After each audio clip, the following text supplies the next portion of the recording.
What's up, man? Uh-oh. Sorry, guys. Doing? You goofy, you. Yeah, I clicked. I did the link and clicked too many clicks. So I can clickety in a heartbeat. It's so easy to do. Yeah. So we got a special guest tonight on this balmy, sultry summer night. yes. We have someone straight from the coast, straight from vacation that's come to join us. We're gonna have a good time. Oh, But, yeah. hey, how you doing, Sean? Thank you for watching. We've got a lot to go over, books and projects and questions and all this stuff. Yeah. Without All I know is the Boo Crew will be rolling, and we'll be rolling deep for Gettysburg Battlefield Bash. We will be on the move. We're rolling deep. Yep, we're going to have the music. We're going to have a whole EVP session going down the road. Yes. We'll be using the Book of the Dead prototype all the way there. We've got some amazing things coming up. So we will be in Gettysburg. Yes. I talked with Pam Berry today. Everything's looking great. I think that the tickets are pretty much sold out for the Monster Bash Friday night. Okay. So I'm not a fan of the pasta and the Italian stuff. That's just me. I'm staying away from the gluten and the heartburn. Nope, I don't need it either because we all gonna be bumped up. Pretty much we're gonna be bumped up together. Because we roll like that. Because I'm looking at peanut butter PB&J sandwiches on the battlefield. Yeah. Ooh, oh, that'll be fun. That'll be or fun. a good bologna sandwich. Ooh, yeah. Yeah, like we had when we did that last event. We had tomatoes and the big thick bologna sandwiches and Duke's mayonnaise and oh wow, it was a big sandwich. Nothing in the world like sitting down with a bunch of ghosts, on a battlefield. And we've got some interesting history that's going to be coming out of that. It's some forgotten history. So after we get through with this event, stay tuned because we'll talk about the next one coming, but also about forgotten haunted history. But without further ado, let's bring on Mr. Doug Owen. Owens. That southern accent, Owen. What's up, Mr. Owen? I said Owen. Hey, how you doing? Good. We're ready to rock, brother. Terrific. I'm ready to rock as well. It's fantastic. Look at that Thanks for having me on the show, man. guys. I appreciate it. That's an amazing smile you've got. So you just got back from the coast. How was the beach? Oh, the beach was fantastic. Fantastic. My brother lives there and was gracious enough, he and his wife, to host us and took us around all the great sites. We visited the Devil's Punch Bowl and Devil's Lake, and it was fantastic. We didn't do any paranormal, investigations, but next time. I left all my gear here, but it was complete vacation. You got to step away. But, yeah, exactly. But of course, everywhere I went and every family member, oh, I've got this sound in my back bedroom. Next time. Okay, next time. Yeah. So, yeah. Well, just full disclosure here on this side of things. My house is haunted, as we all know. It's very haunted. And there's been someone or some people in spirit banging in my kitchen and turning the doorknob on the door behind me. So if we hear it, those of you watching, be sure to comment. If I don't hear sometimes with my headset, it's noise canceling.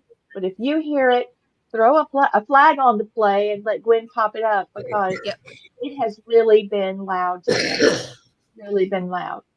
So, it's like every time I talk to you on the phone, it's like they're rattling pots again. They're opening doors again. Oh yeah, they'll rattle a pot in a heartbeat. Interesting there, very much. I love it there. Yep. Yeah, I'll be there tomorrow. Into the kitchen. Yep, Blade will be with us in South Carolina tomorrow. That'll be wonderful. At least they're not turning things on, knock on wood. I went into the kitchen and all the cabinet doors were open on everything. Yeah. They do open cabinets though. Yeah, open cabinets, closed doors. The two spirits that are here get in an argument, and I have to send one over to our other house next door, separate them so they'll stop. Like, all right, y'all separate for a minute. So, tell us about what, gosh, you've got so many things going on. First of all, here, Yeah. let me just pop this up. Congratulations on being on Ghostbusters magazine. Oh, thank you. I like that picture. Amazing. It is a good one. It is. Looks like you would sing, like you would be a singer. Flying to the moon. Hey, so you said you have a book out that's going into it's becoming a bigger project than just a book, and then you've got Yeah, two that are coming out absolutely. at Christmas. Where do we start the journey on all these things? Where can you start? So we absolutely. So we start the journey with the Unholy Silence. Let's see if we can get a good shot of that there. A good shot. So Yeah. this That's is right. my this is my true memoir that I wrote while I lived in a haunted house for over a year. And I took notes. I sought help from the Catholic Church, from friends, at the time, there wasn't a lot of paranormal investigators out there. The height of social media was MySpace. So, there just wasn't anybody out there. But, as I tell people, if I didn't have witnesses, police reports, pictures, I would have thought I'd have to take some extra Prozac, because your mind automatically says, okay, you're tired, you're stressed, you're drunk. Well, you're obviously insane. So our minds go to that first before we can believe the supernatural. And that's what happened to me. I was completely unprepared for this. Now, this started when I was the victim of a real estate scandal. I was living in a house, and the person was a friend of mine who basically defaulted on their mortgage. I did a lot of work to get the mortgage company to sell it to me as a short sale. But here I am as a young 29-year-old man, and my credit wasn't the greatest, new family, and I trusted a lender recommended to me by a coworker. Now, long story short with that whole thing, I couldn't get approved in the 90 days. The lender said I couldn't get approved within 90 days, and I trusted him. He bought the house out from under me and then began to charge me exorbitant amounts of rent until I had to file bankruptcy to protect myself. So, angry, I went to the Catholic Church, just frustrated. And I wasn't Catholic at the time. I wasn't very religious at all. I just happened to follow the signs and see the cross in the sky. I'm going to pull in here and, at the very least, I'm going to get a good bitch session out of this. So that's what I did. And the priest said, well, if you want to become Catholic, we can set you up in a house. Yeah, you guys don't have to live on the streets. So there was another parishioner that had a lease to own option for a house. And then we moved in. Okay, so the whole thing starts with deception. Deception, and then by happenstance, you end up with a priest as a friend, and you're in your home. Essentially, yeah. And at the time, it sounds like it would be great, but I have a feeling the other shoe hasn't dropped yet. Exactly. We thought we could breathe. We thought, okay, our struggles are over. We were financially destitute. We were spiritually bankrupt. We were morally defeated. And, my main concern was my relationship with my wife at the time, my two young daughters, and, doing the things that you normally focus on. I wasn't looking for anything paranormal. I was worried about paying the bills, what's for dinner, car insurance, those damn taxes, all of the stuff that you worry about. In fact, I think I was even worried about the expiration date on the milk in the fridge. But, the thing that I really wasn't worried about was these bizarre happenings. So about 3 weeks after we moved in, the first thing happened. My daughter got into trouble at school. Now, she was about 12 years old at the time. And we sat her down on her bed. Now, the house is just a basic house, nothing super special. In Idaho, they did a Victorian wave in the 50s with the lath and plaster walls, hardwood floors. They imitated that. So we had to kind of step up to get into the house, 3 or 4 steps, concrete molded steps, which put us up above. The girls' bedrooms were upstairs, and I wasn't really worried about anybody looking in. No man could stand there, and peer in the windows. It just wasn't happening. They'd have to be supernaturally tall. So 3 o'clock in the afternoon, we're explaining to my daughter why it's not okay to get into trouble at school. And running by the window, clear as I can see you, was a boy, canary yellow t-shirt, maybe a 1977 bowl cut hairdo, strawberry blonde. And I see him run by the window. Now, that in itself isn't unusual, except we saw him from the waist up, and he would have had to have been 12 to 15 feet tall.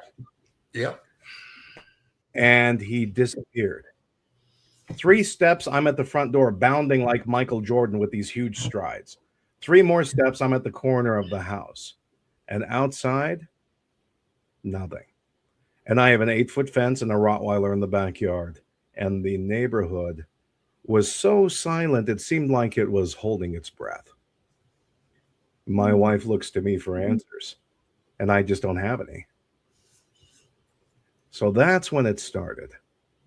That's when it became kind of, I would say, noticeable. That was the first thing that happened. Yeah. That one got my attention. Yeah. Yeah. Did the boy running by have a particular expression on his face? Did he look frightened? No. Or it was as if he was chasing a ball. okay. Chasing. At least that's better. Like a basketball that was thrown out of bounds, and the kid is focused on getting to it before it reaches that line. It was that kind of focus, but it happened so quickly.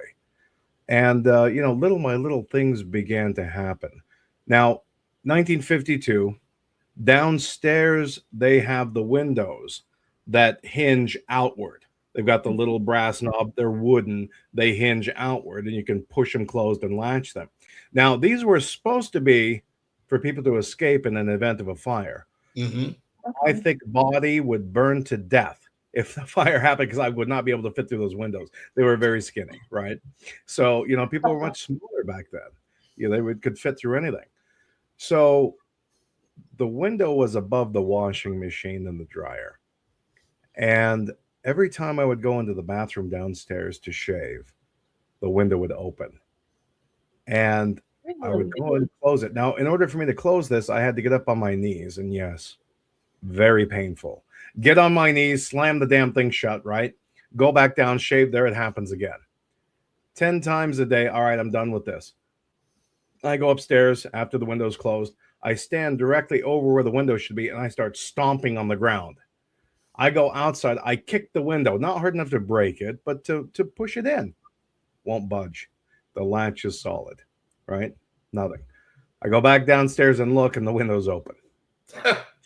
So this happened for a while, and it was a continual thing. And I thought, well, this is just bizarre. And then the feeling, the overall dread and feeling of being watched and being chased up the stairs every morning as I went for work. It's as if every hair was kind of at attention. And I ran up the stairs, like 4 stairs at a time. In fact, a couple of times I slipped, tumbled down, and hit. It was terrible. Anyway, the bottom line is that I felt like something was chasing me. And that was the very beginning. And of course, I'm there for 385 days. And every day there was something new that happened. And the most bizarre things happened. Things I couldn't explain. Things that continued to come and escalate, almost like a probing, as if someone was sticking their big toe in the pool to see how cold it was. So those were the first indications. Now, at this time, I'm simultaneously becoming a newly minted Catholic. And I'm going through the program. I'm going through the entire thing. And of course, what is my first response? Well, let's grab some holy water.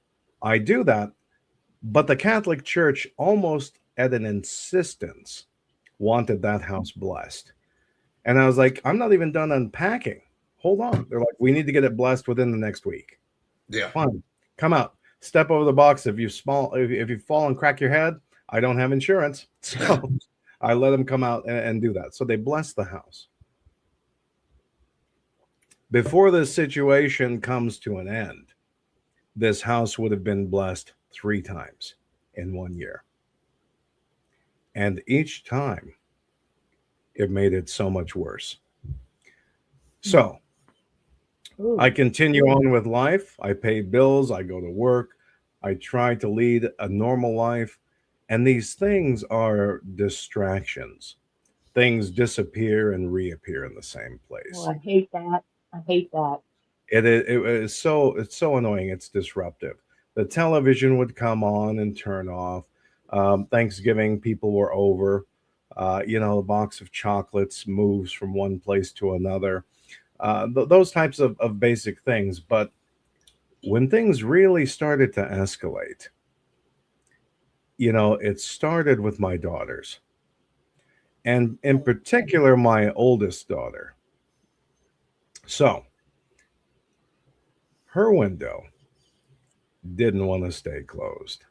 And upstairs, the windows are different than the downstairs. And I hope I described this well enough. Have you ever seen those old houses? The windows slide up and down, made of wood, but they have those springs, and it sounds like one of those, mouth harps that boing and going as you put it up and down. Yep. Okay. Simple device, simple thing. Her window wouldn't stay shut. It continually opened. I look outside for footprints. Again, we have a Rottweiler who is not vicious, but protective. Mm-hmm. And there's no indications. In Nampa, Idaho at the time, there was 81,000 people. I'm in the suburbs. It's a very religious city. Everybody there is Latter-day Saints or better. And, at nighttime, everybody goes to sleep at 6 o'clock kind of a thing. So there's no real activity going on in the neighborhood. So the next thing, the window. I took sheetrock screws and big 6 inches, and I screwed them from the sill into the sash, right? I wanted to make sure that they weren't going to open. But also, kind of being a newly minted Catholic, every room, of course, had a crucifix or some type of a religious thing. Doug, this is what you're using right here. Exactly right. Yep, exactly right. 6 of those suckers. Deep, really deep. So we put a Jesus statue on the sill. You've seen the ones at the store, the little ceramic Jesus with the kneeling in the garden. So we did that. Yeah. And I went to mass on a Wednesday night. Now, my wife had worked in the evenings, and I took care of the children from like 3 o'clock on. So the girls and I went to mass. And I talked to a deacon, and I said, look, there's some shit happening in this house. My daughter's window keeps opening. Things are moving. Things are disappearing. My daughters are hearing things. And his first thing, well, did you call the police? Well, no. Okay, well, do you have a weapon at your house? Well, yeah. I said, look, you don't understand. I'm 250 pounds. I've got a Rottweiler and a shotgun. I'm not afraid of anybody. That's not what I'm talking about. And he looks me in the eye. And he says, well, your house has been blessed 3 times. I said, yeah, it has. And this next sentence infuriated me. He said, well, no evil can exist where God's love is. I could feel my cheeks start to burn. I could feel the tips of my ears become crimson. And I said, you know what? I'm embarrassed. Forget it. You know what? Forget it. Leave it alone. Forget it. Don't even mention this. I'm embarrassed. And I walked away. So we go home. And I put my younger daughter to bed. and my older daughter is there, and she wants a drink of this juice called Tampico. Maybe you've heard of it. She would love that. Yeah, I know what it Tampico orange juice. It's the worst thing on the planet. Yes, I think we use it to clean car parts or something. But anyway, she wanted this Tampico juice. So I brought her into the kitchen with me, and the kitchen is about maybe 14 feet away from her bedroom door. It's not very far. Her bedroom door is open. It's not very far. And I get her a drink, and I say, all right, off to bed with you. Go there. And, I pour myself a glass of water, and I start to have a sip, and I hear a blood-curdling scream. Again, not to, plagiarize Michael Jordan, but 3 steps, I look like I'm going to dunk a basketball. I'm in the room. She's in the corner, huddled, biting her fists like this, and just absolutely shaking. I look at the window. The Jesus statue has been crushed, destroyed, crushed into powder. And the window is open with sheetrock screws hanging down and chunks of wood still attached to the heads of the tips of the screws. Of course. But it happened in complete silence. Henceforth, part of the title, and many silences, but a lot of these things happened without any sound whatsoever. None at all. Of course, I calmed her down as best I could, and then I put a steel bar in there between the frame, and it didn't open again. But at that point in time, the children and my wife are looking to me for answers. And the one regret I have is that we never sat down at the conference table like a war room and said, okay, child number 1, tell me what you've seen. Child number 2, does that coincide with your report? Wife, what do you have to say? We never did that. It was a strange dynamic where they all sought me out to fix the problem, to come up with a solution and an explanation. So at that time, I could only tell them that the house was settling so many times. It only works so many times before they go, okay, Dad, you're full of shit. Something's going on.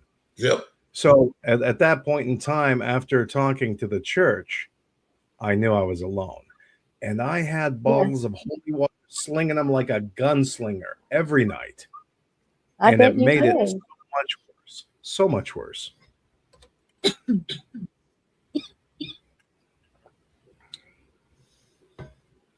So, next.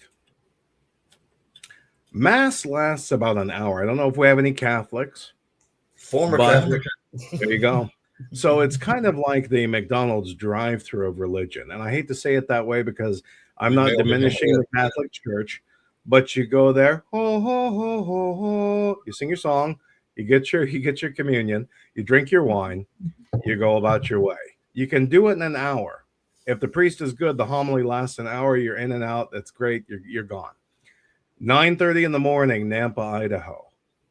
We go to mass because I want to get home because guess what? I want to watch some football, right? Sure. But I did. So we go early. We're home by 10:15, 10:30. And I drive up to my house. And I notice my front door is open. Well, what am I going to do? Of course, I blame my wife. What, did you leave the front door open? No. Of course, what's the second thing you do? Kids, did you leave the front door open? No. As I drive up and turn into my driveway, I notice that the garage door is open. And not just the garage door, but the door in the garage to the backyard. And I can see my Rottweiler looking at me like I have 3 heads, just standing there. And I look at the house, and every door and window is open in the house. And okay, stay here, guys. I'm going to check this out. Now, at the time, my neighbor and I had this little contest going on to see whose yard could get the greenest. It's immature. It's adolescent. It's puerile. But you know what? It was a great contest, and I was working hard to make it happen. So he was out there mowing his lawn, and he had this spray thing on his back. He looked like a Ghostbuster spraying for weeds. It was crazy. So you probably have seen it. You know what I'm talking about. Well, yeah, very much. So I'm John. John, you are you screwing with me? Did you do this? He's like, no, no. And I search his eyes like you search somebody at the poker table. Are you cheating me? Are you lying? Are you bluffing? Do you owe me money? You look for that tell of truth. And he looked just as terrified as I did. So I called the police. And 2 Canyon County Sheriff's deputies show up in separate cars. They come and they know each other, of course. I said, hey, man, I came back from church. The stuff's in my house. My neighbor says nobody's even driven up the street. Can you check it out? They go in, guns are out, of course, you know. Sheriff's Department, come out with your hands up. You know, they do the whole thing. They go inside. They return about 10 minutes later. And they come out and they look at each other and they look at me and they say, well, Mr. Owen, there's nobody in your house. Your house is completely safe. Perfect. Thank you guys so much. I appreciate it. And they stand there and they look at each other in a peculiar way. I said, okay, what else? They said, well, Mr. Owen, we've got to tell you that your home theater stereo system was cranked all the way on volume and turned onto a static radio station. It was pure white noise static. Mm-hmm. I said, okay. Thank you, gentlemen. I appreciate that. Thanks so much. Thank you, guys. I appreciate it. And I start to walk and they're just standing there. I said, okay, what else? They said, well, we've got to tell you that every mirror in your house is shattered. I said, what? Whoa. They said, yeah, every mirror is broken in your house. So whoever did this, and they look at each other again, isn't afraid to escalate. I said, okay, was there signs of, forced entry? He says there's no signs of forced entry. There's not even new scratches around the key lock we can detect. He said, nothing like that. He said, but, you might want to get yourself a security system. I said, okay, thanks, guys. So I go in and we look. And it wasn't just the mirrors above the sink. It wasn't just the closet mirrors. It wasn't just the vanity mirrors. Upon further inspection, it was the makeup compact mirrors that my wife had for makeup. It was the empty toy ones that my children would play with, pretending to put makeup on. It was the dental mirror in the toothpaste drawer. And it was the forgotten shaving mirror in a travel kit behind the toilet paper far underneath the bathroom sink. Every single glass mirror was shattered in less than an hour in the house. So at that point in time, we thought about it. And the conclusion, unfortunately, was we're broke. We don't have anywhere else to go. Yeah. We are trying to recover financially. And at that point, I'm like, look, I don't give a shit how haunted this house is. This thing is not going to beat me. I'm young, I'm strong, I'm arrogant. Of course, I'm foolish, and I'm a newly minted Catholic. How dare this thing come and screw with me? Well, I've got the power of the church on my side. This thing doesn't know who it's screwing with, right? This is my attitude. And it was so wrong. And, only years later do I see how it became so much worse. And through sheer arrogance, I'm sure I made it worse. And while this is going on, I watch almost through a foggy lens the dissolution of my family that I have tried to build. The relationships are beginning to erode.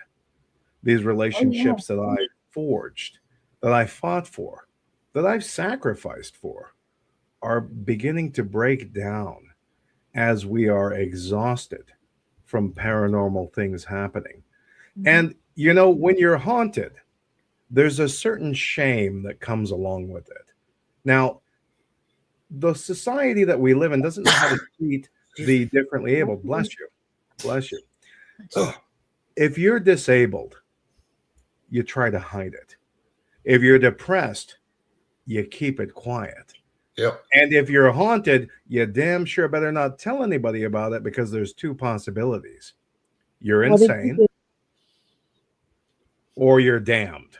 That's it, right? I mean, you're a target. So, of course, I kept it as quiet as I could, but still tried to seek outside help. And so I went to, and a lot of you out there who are listening and watching won't know what this is, but I'll explain it. It's called the Yellow Pages. Okay. Now, this was the pinnacle of technology back in the day. It was great. You got it thrown on your doorstep, sometimes 2 of them, and you could look through it alphabetically and find businesses that wanted to do business. Yeah. So I looked under the ghost paranormal, and I found one business, and I called them. And at the time, I believe their name was Boise Ghost Hunters. And I talked to the woman, and they came out. And it was pretty incredible. I'd never seen anything like it.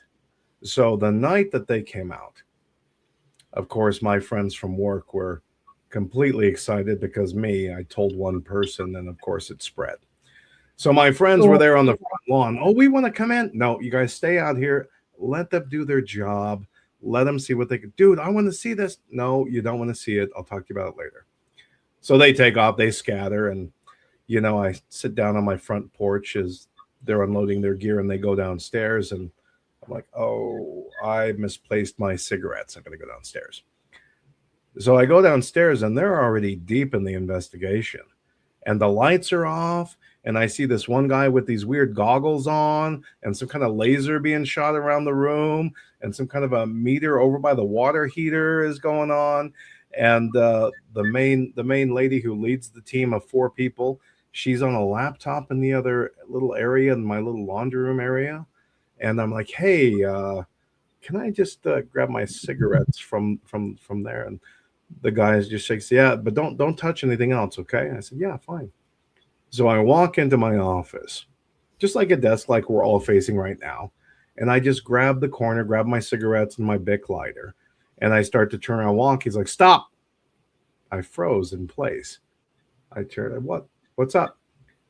He says, turn around and look at that.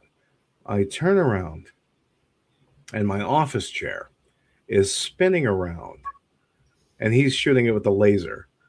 And it's spinning around. And in that office chair is my daughter's, what they call my first guitar. You can get them at Target, the little kid guitar. You get that. And so it's spinning around.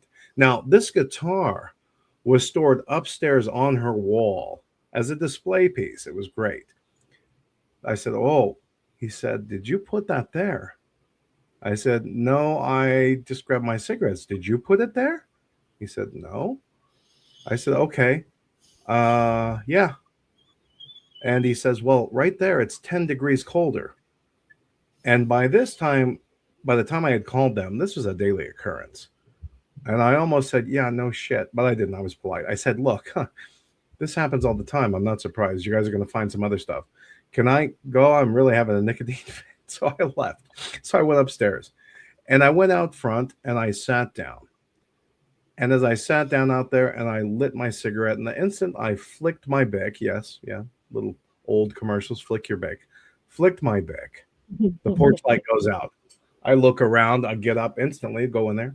Nobody at the front door. Nobody in the entire upstairs area.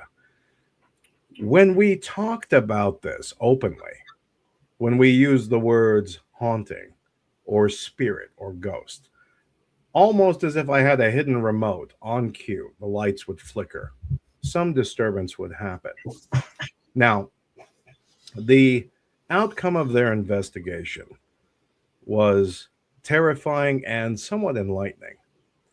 So they determined that there was multiple entities in the home. Mm-hmm. That was the first thing. While they were conducting the investigation, a quarter, George Washington 25-cent piece, nothing remarkable, dated 1983, fell from the ceiling and landed on her laptop. Now, I want to make it very clear to everybody who's listening and watching, I do not glue United States currency on my ceiling, and I never have. Okay? So there's no reason that there should be money falling from the sky. And if there is, I would like bullion, gold, and giant bricks. Please, right now, fall. Yes, please.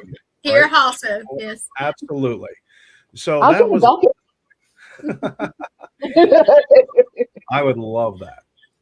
So I talked to her, and she also recorded some EVPs, and she was able to play them back right then and there. And if you've ever watched, as you have, a horror movie, it is exactly as you imagine. The deep, unnatural, masculine, demonic voice threatening us. Get out of here or we'll kill you. Clear as day. Terrifying. But there were other entities too. That of a small boy that was warning us that not everything in the house wanted us there. So they determined that they needed to do more investigating. And we scheduled an appointment later on for them to come back. But of course, they never did, because every time they would come back, something would happen. And what happened, my daughter fell, hit her head on a skateboard, had to go to the emergency room, right? Some other type of conflict happened. The car broke down. I couldn't get home in time to meet them. It was as if something didn't want these people to investigate further. Doug, we've had it happen more times than I want to count, but I hold my ground. You hold your ground? Damn right I do. Well, dude, I've been investigating for 41 years. And I'm an empath medium. And I'm telling you, when I'm looking at that property, dude, it's something to do with the land there. And there was something unholy done on that land before you even moved there. Yeah, I couldn't find any records. They only went back so far, and they're completely incomplete because, again, it's a small city just outside the capital of Boise. Yeah. So there wasn't a lot of information at the time. We tried to find research on the little boy who claimed his name was Timmy. And the next step was I reached out to a friend of mine who knew a psychic medium. And that was Thanksgiving morning. She had come over. And we opened the door, and my friend introduced her as Susan. Well, Susan looked right through me as if I wasn't there, walked past me, stood for a moment, and walked directly down the stairs where most of the activity was happening. And then the next thing that happened was she spoke in what seemed to be a child's voice. And again, warning us that whatever was here didn't want us here.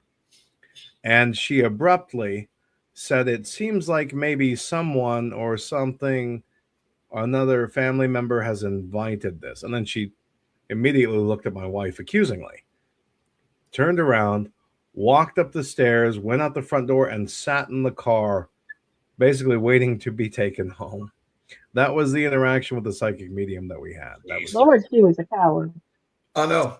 I'm See, sorry, that makes she us was- laugh. that- Doug, it really makes me laugh. It's like, no, we'd have held our ground. I'd have found out what was in your house, and I'd have made sure they were gone. Well, let's explain what you know, we do. Let's explain absolutely. what we do. Let's not get too hasty. What we've done as a team is that we have studied not just parapsychology and the different types of hauntings, what can actually cause them, how they function, what they may want. We've developed their psychic abilities, but also I was a member of Spiritual Warfare Alliance team for over 15 years. So if there was a group that went in and had a paranormal experience that was very negative and it needed to be escalated, they would contact us. And Blaine was also part of the team.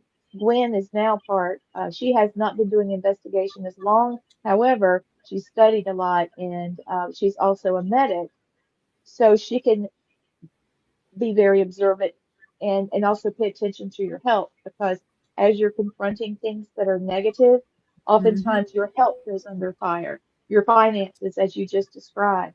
It could be your personal experiences with your family, your friends, your job. I mean, it could take everything from you because it's trying to get control. And that's one of the things that we prevent. We wouldn't let something negative take control. But you're in MySpace era, you know, and these spiritual worship Yes. alliance teams were still building. But I will say that Leon Wilkes, Reverend Leon Wilkes, and Archbishop David Berry, they've all taught us, including James Long, Bishop James Long, Archbishop, excuse me, James Long. So we're able to, we seek out stories like this to help people learn. And so what you just did was you gaslit us because we would have never done that to you. Your Never. No, children would not have been in that. You would, if I had to sleep in your floor until it was resolved, we I would have. promise you I would have. All three of us would have. Yeah. But it sounds Especially with Just the like you made it kids. through. every now and then Yes. feed us a bologna sandwich and some Kool-Aid. We're good to go. Let's go. Yeah. Somebody stop a Believe bell me, I and wish. get us some batteries for our No, equipment, you know. absolutely. And at the time, I had no real interest in the paranormal. I mean, Oh, I you was had trying to people get going, promoted man. at work. Yeah, and I Yeah. didn't really understand And that there was you're financially recovering. So, exactly, and that was when, you know, things started to break down, and Yeah. most people, and I want to make this clear out there that as a result of this, I became a paranormal investigator. Now, I'm not a ghost hunter. yes. I don't No, need to hunt ghosts, right? no, that's I a bad see. term anyway, Doug. It is. It's horrible. It's a Yes, horrible we term. hate it. So I do as well. So, and I'm still seeking answers. So one of the most bizarre things that also happened, the girls come home from school and we're downstairs having a snack, watching some television show or afternoon cartoons, right? And, we hear the familiar deadbolt disengage. We hear the door slam, upstairs, and we hear the very familiar clicking of my wife's high heels across the wooden floor. The girls look at each other at the same time. Mom's home. Jinx, double jinx, triple jinx. Okay, girls, stop right there. Okay, go see mom. I send them upstairs. I turn the TV off. Of course, I have to play maid and pick up their plates because they're so excited. So I meet them halfway on the stairs as they're coming back down. And they have this bewildered look on their face. And I say, well, what are you guys doing? Mom's not here. I said, yes, she is. She's in the bathroom. Go upstairs. Go. And they run upstairs. My kids are great. They always listen. They never question. That was the one thing that was so awesome. Whatever I told them to do, they immediately did without question. They were amazing. Right on. They went upstairs, and I'm looking. The door is closed. Deadbolt's engaged. And I, of course, go over to the window to look out. There's no car. They look in the bathroom. There's no mom. So I grab my phone. Of course, I'm text real quick. Hey, did you swing by and grab something real quick? No, I've been at home for an hour. And she worked 18 miles away. So it wasn't just a quick thing where she'd just sit back by. So the girls are, of course, looking at me with eyes the size of hen's eggs, looking for an explanation. Well, just like the Grinch, I thought up a lie and I thought it up quick. Oh, it's got to be the neighbor, right? It's got to be the neighbor. That's what it has to be. I think it was John next door. He was banging on something. I think that's what we heard. He's working on his fence. Something, just to calm them down. Mm-hmm. So we start to go back downstairs, and we get to the head of the stairs to descend down into the basement. And I hear from the garage door that goes, the door that goes into the garage from the kitchen. And I hear this weird, strange noise, a lot of noise. And the girls look at me. I go downstairs, girls, I'll be there in a minute. I open the garage door and I go out there and I turn the light on and I find my electric sander thrown under the car, plugged in, and it's bouncing up and down, smacking the undercarriage. Now, this was a car I was in the middle of restoring. It was an old Chevy, trying to get a hot rod, race car kind of a thing. I was doing that. I was always afraid of an electrical fire because those little round circular fuses that you get in 1952, that's what I had. So I didn't leave things plugged in, and I certainly didn't leave a power sander plugged in. Yeah. So, I unplugged it, of course, and pitched to the side. girls, looking for an explanation. And of course, hey, the sander fell off the counter and was turned on. Things like that. I just began to take the paranormal and try to make it normal, trying to just soothe everybody's nerves. But then that's a lot of pressure on you, Doug. That's a lot of huge amounts of pressure. But at the time, it seemed to be my responsibility, because this was, something I wanted. This family, I wanted a family, 2 kids, 1 dog, 3 cars, a great house. That's the American dream. I was working for it so hard, but it started to target the children.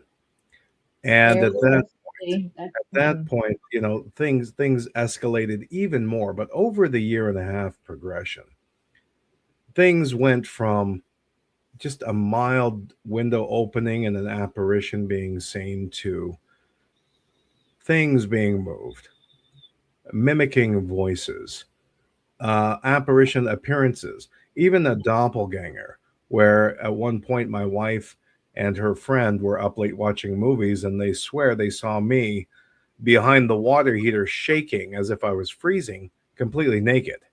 Obviously they burst into my bedroom, and I was sound asleep, and they woke me up to tell me what they had both seen. So whatever was in this house began to really try to disrupt and intimidate and cause fear and panic. And by opening the windows, destroying the mirrors, destroying the window frame, mimicking my wife's footfalls. Now, it seemed to be targeting my oldest daughter. In the middle of the night, I would hear she? And she was 12, almost 13 at the time. And she screamed out one night. And of course, I went upstairs as fast as I could. I said, "What is it?" And this was after I had screwed the window shut and that whole thing happened. The window was secure. I thought the window had opened again. I was expecting to find the window open. So she tells me, of course, again, huddled in her corner of her bed, "There's some man in the closet." Of course, I rip it open, ready to, fight.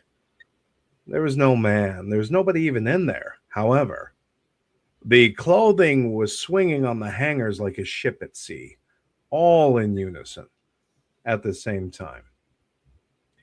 These things at the time, originally when it first started happening, you get that tingle, that, whoa, this is, and your brain goes, okay, hold it.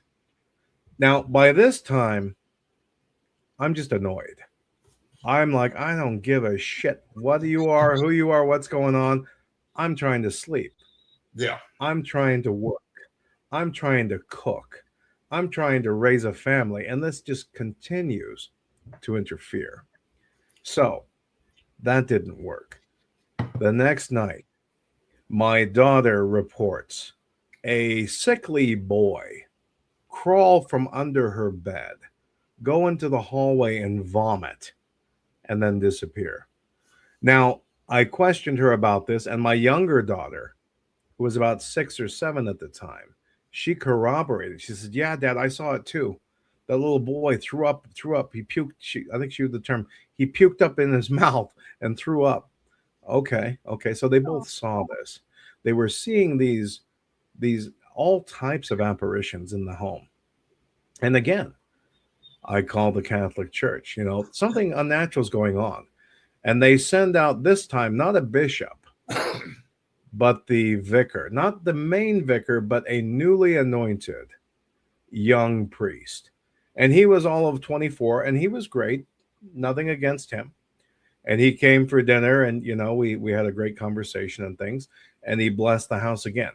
But I never really delved into the details with them. I was still, keep in mind, I was still embarrassed. Somehow I felt this is my fault. Somehow by being or not being a good enough Catholic or not having strong enough faith, I brought this on.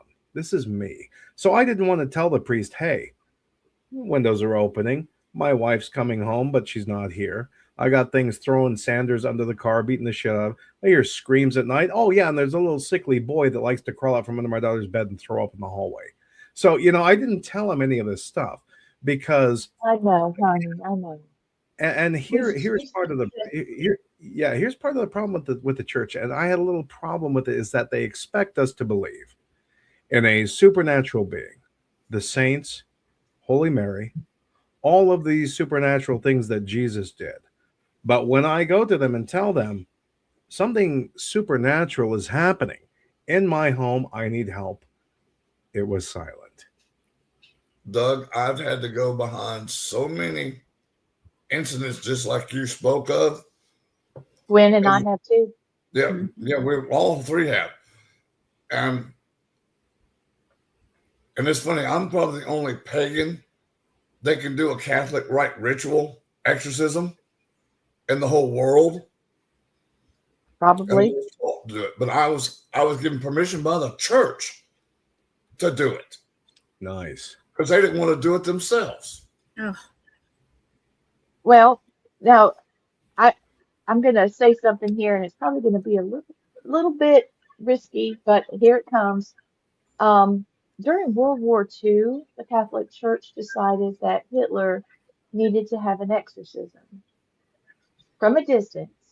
They couldn't have a thing face to face, and it didn't work, clearly. And after that, and I could show you some documents about this, where this happened, but they decided they had to rework all of the exorcism ceremony, the exorcising demons and ceremonies and things like that, that it just wasn't working. And since that time, the church in general, they believe their first line of defense is denying that it exists. It takes the power away. And then they go from that to, you finally have to just put it right out there where there's no denying that it's there. And even then, like Ed and Lorraine Warren, they had to go in place of the church to try to get these things done. And then also, our little connection to them is that the man that trained me and my husband, and thereby trained Gwen through the same methods, and the trained Blaine's team were the Warren family. Ed Warren only had two apprentices, one being John Zappis, who was his nephew, and the other is Dave Considine. So I don't really, even though I worked with the Catholic Church, I think that acknowledging takes I'm the reverse. Oh, that didn't happen. No, that's not happening. I see, yes, the windows, but no, that's not happening. I think that shows fear. Yeah. What keeps fear at bay is to walk in there and say, all right, what do you want? Yeah. Why are you here? This is my house. Take control, take the power, because we're human, but we're a spiritual being living in a human form. And just because this has power doesn't mean that we don't. So I'm so sorry you went through that. I'm sorry your children went through that, and your wife. Ugh. Because I can tell this isn't even the beginning of the whole story. We're getting like the Cliff Notes version. And Correct. I just hurt for you, man. Yeah. I hurt for you that you had to go through this. Now, my husband is someone that you guys would get along great. He has a situation. He was 15 years old, living in a house where things were flying across the room trying to kill them.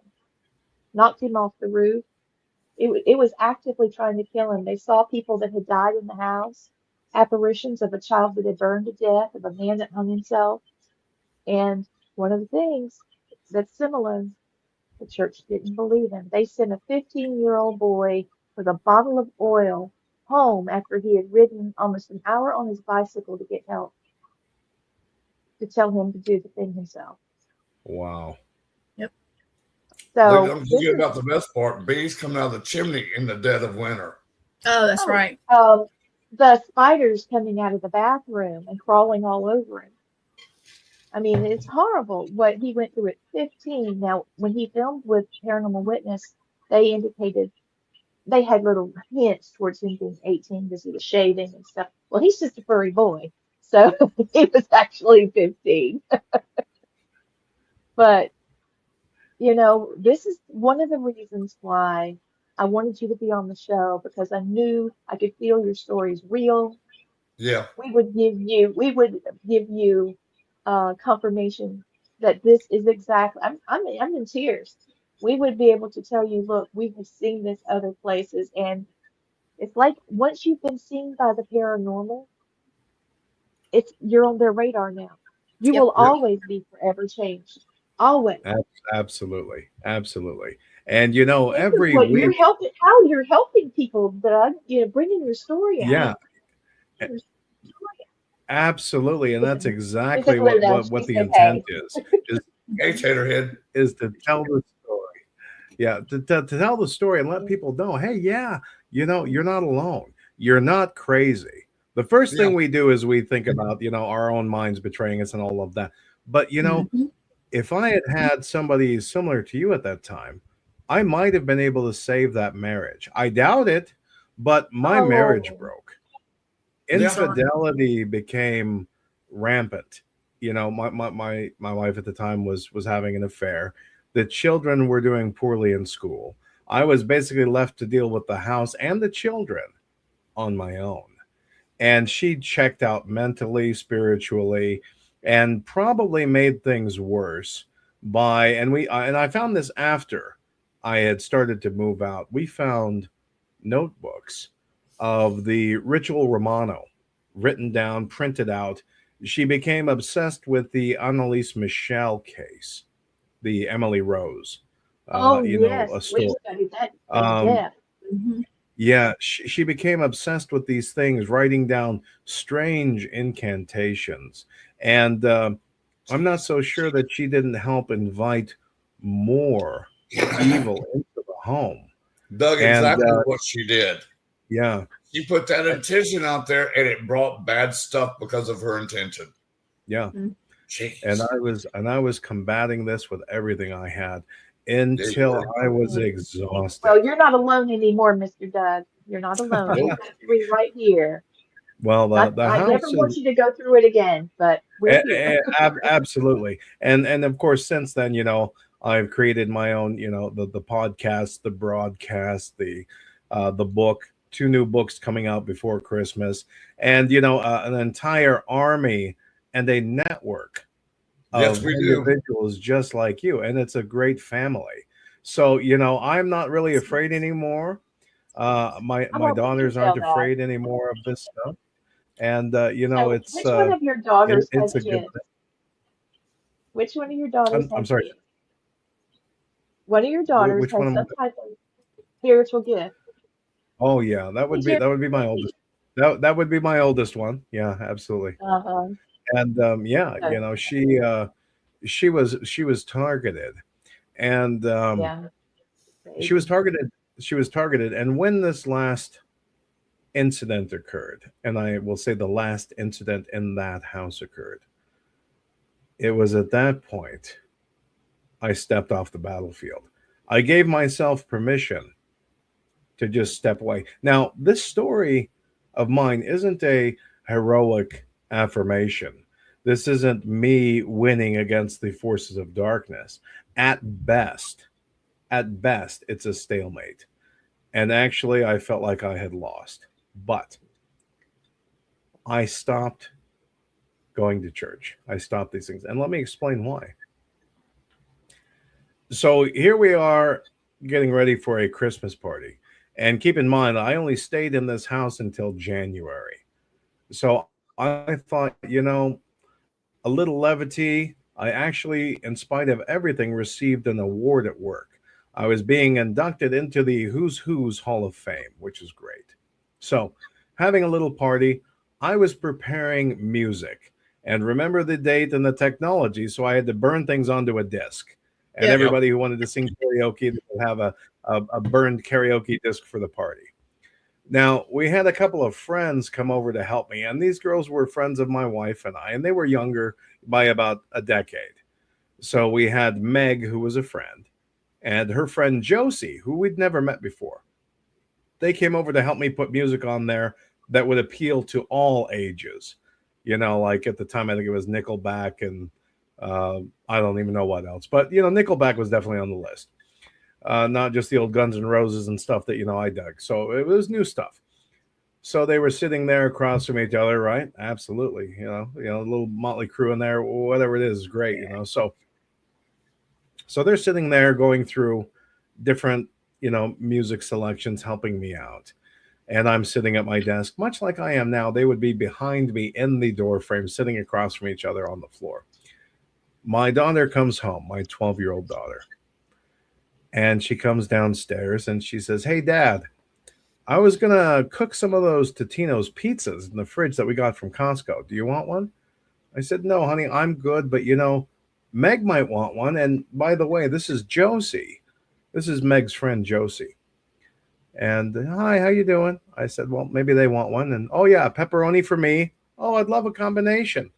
My daughter says, "Okay." And she goes back upstairs. So she's gone for about 45 minutes. And about 45 minutes, I'm starting to go, okay, you know, Totino's pizzas take about 10 minutes to cook. They're just paper thin, you know. You've all eaten them. They're great, right? I mean, when you're starving. Right. So they're a great quick snack. So just about the time I stand up to go see, she comes down.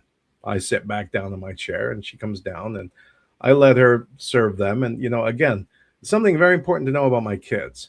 They were in Catholic Sunday school. They were very well mannered. In fact, all I had to do was just raise my voice the slightest bit, and they would have the tears, you know, and the whole upset face. It wasn't very hard. They were great.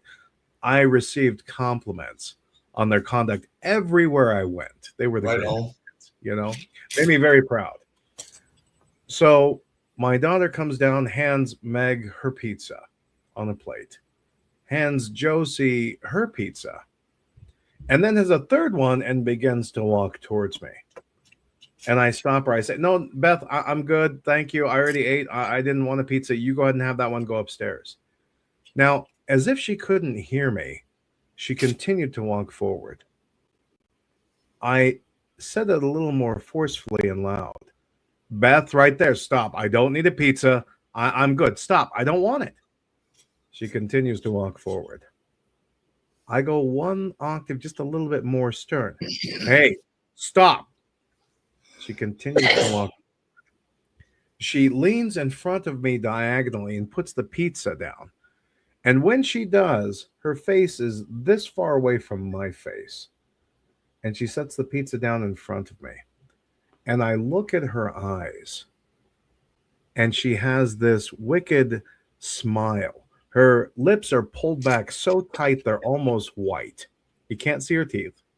But the smile is unnaturally large. And she looks at me. Now, I didn't really know what was happening, but I know that the hair on my toes to the hair on my head, and yes, I had hair at the time, stood straight up. And I didn't know much, but I knew that that thing was not my daughter. Yes. And I didn't want it to touch me at any cost. Frozen in place for a moment, it seemed like decades. I summoned up every jewel of energy that people store for home invasion fantasies and daydream heroics at work where you thwart the bank robber. I summoned up every jewel of energy I could, and finally, I was able to boom. And when I say boom, my voice is incredibly loud. And it is powerful. And I yelled so loud, I shook the windows. And I looked at that thing and I said, "Get away from me or I will kill you," in the loudest scream, adrenaline-fueled power burst that I had. Josie drops her pizza and puts her hands up in a reflexatory action to defend herself as if there was an attack. Meg, startled, drops her pizza. Now, this thing that is an inch and a half away from my face, it didn't blink. It didn't move. It didn't react in any way.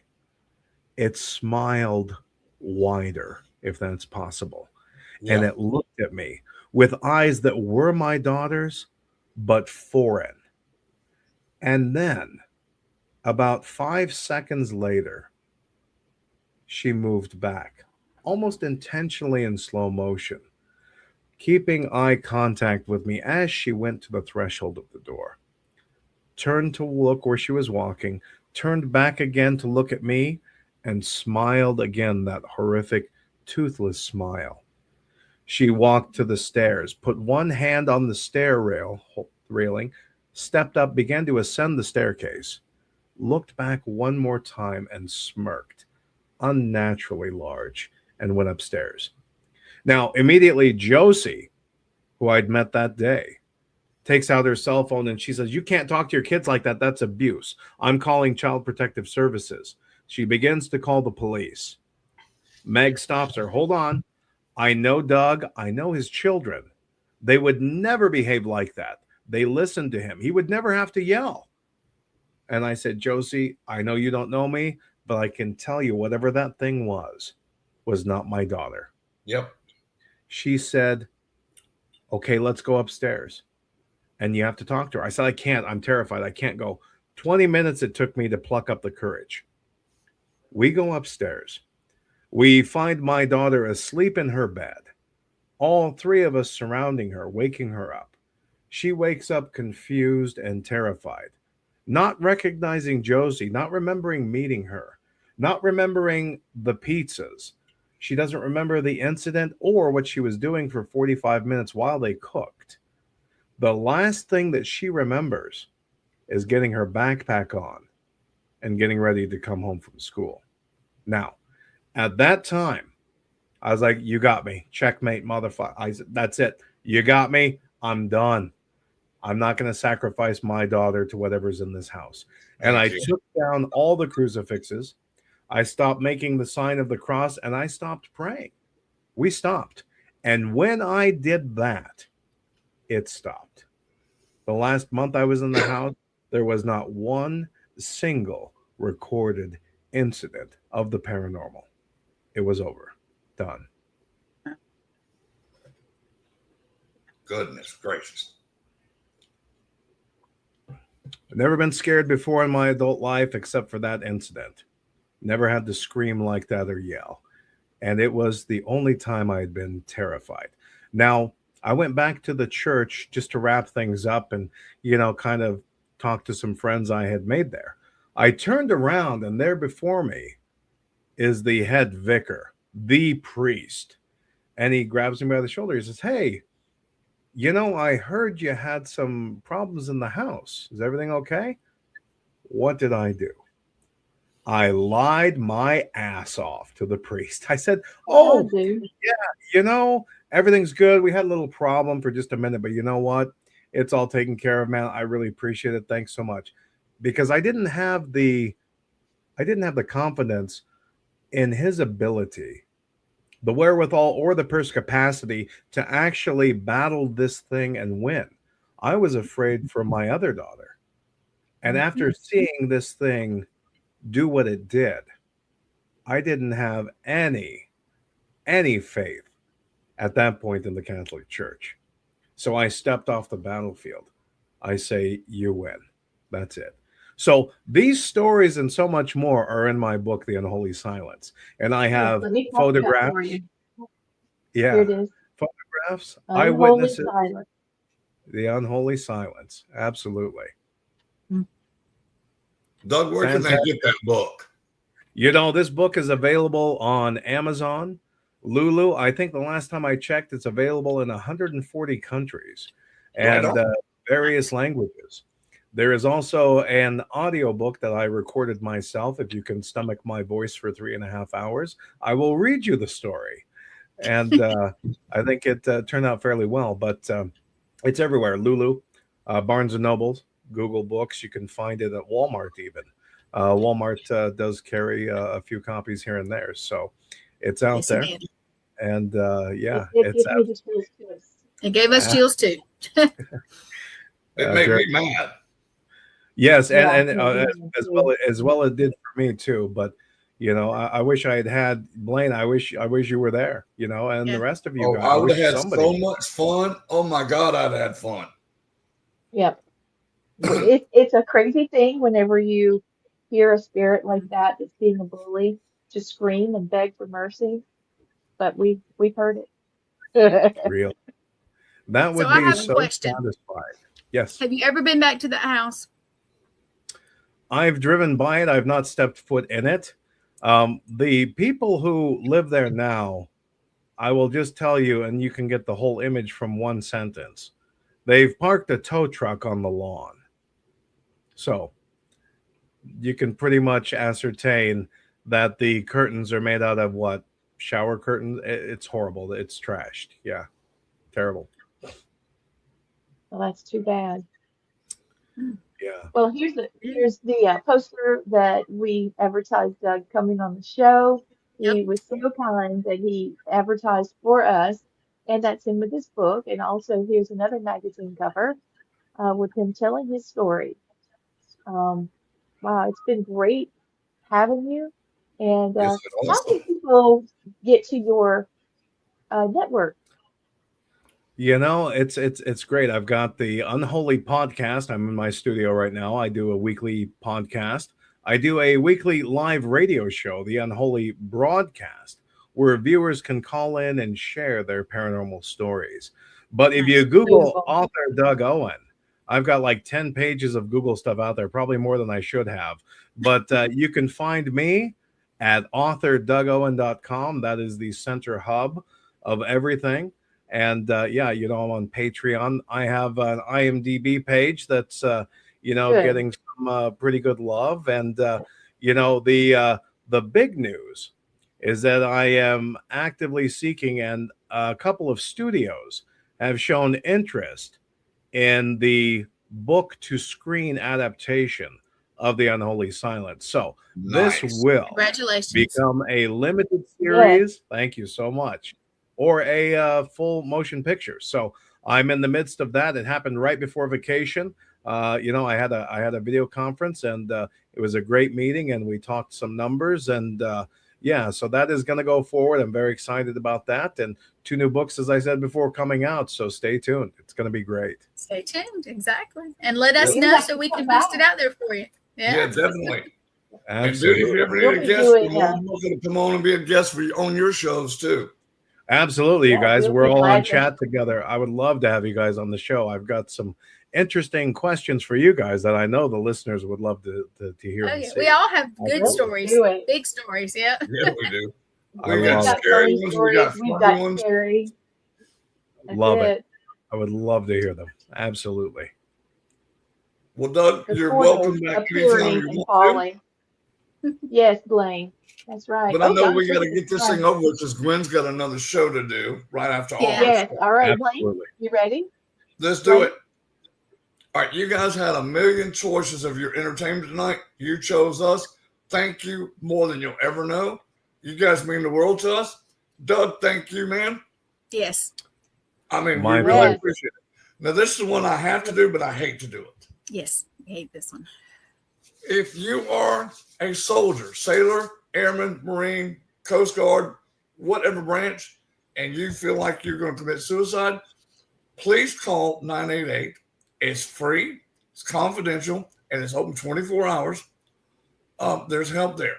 And if you're too afraid to call the number, call myself, call Lee, call Gwen, call her husband, Matt. I've already talked down 5 veterans. And it's not just for veterans, it's for anybody that's thinking of committing suicide. And I have a special place in my heart for everybody. So if you need help, I'm more than happy to talk to you and talk you down. Also, Gettysburg, here we come. We're going to see you this weekend. If you are headed that way, please stop by our table. Blaine will have his book, Our Supernatural Journey. It's a great book.